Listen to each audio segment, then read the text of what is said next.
Hello, traders. FX Pip Collector here. Today is Sunday, September 21st, and this is my full top-down analysis for the US dollar yen. We're starting on the monthly time frame, working our way all the way down to the 1 hour. It doesn't really matter what time frame you're trading. You could be trading the 1 minute time frame to me, and you would still want to have a rough idea of what the higher roadmap time frames are doing. So, anyways, I still think this is one, two, three, four, 5 ways up. I think we have a complete trend here. I still think this is potentially going to keep going down.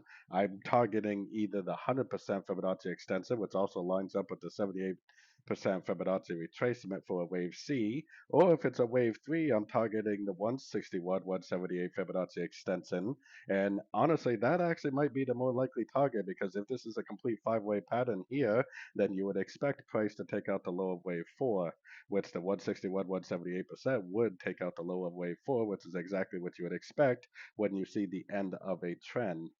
So going down to the weekly time frame, even on this time frame, we don't have a break of structure to the upside. So even on the weekly, the trend is down.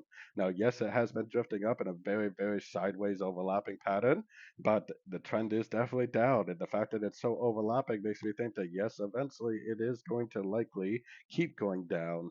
Now, going down to the daily time frame, this pair has actually been, in my opinion, a little bit on the difficult side for at least for trend traders because of how sideways it's been. I think on the 4 hour time frame it might be a little clearer, but to me this looks like one, two, three waves up for W, one, two, three waves for X, one, two, three waves for Y. It looks like a complete WXY pattern. It looks like this big impulsive move down could be like a wave one, and maybe we're in a WXYXZ pattern for wave two, and eventually it's going to go down and make a wave three. Is still what it looks like to me. So going down to the 4 hour time frame is where I could break this, big sideways corrective pattern down a little bit. Even though it is very, very messy, very sideways, I still think there's a little bit of clarity here because we have the first impulsive down, which that's definitely a trend. So you would definitely call that either an A or one. Based on the weekly, I think it's more likely a wave one. And then we have one, two, three waves up W, one, two, three waves down X, one, two, three waves up Y. Normally, at the end of a WXY, you would expect like a big impulsive move, but instead, what happened is we had another one, two, three waves down, and then a turn back up. So most likely, this is a WXYX, and now we're probably going to make one, two, three waves up for a wave Z. WXYXZ is definitely a recognizable pattern in the Elliot wave world. It might be a little bit more uncommon, but when you're in these big sideways markets, they definitely do so up. A wave Z probably is going to take out the high of the wave W. So going down to the 1 hour time frame, if we're in a three-way pattern of Z, that means that this is first move is like a wave A.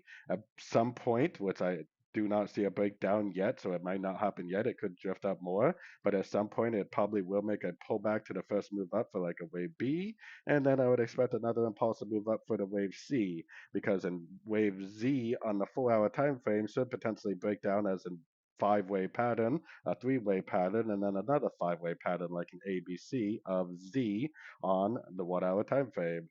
So once you can identify the end of this trend, you should be in a wave B correction to the trend, and then you should get another trend to the upside.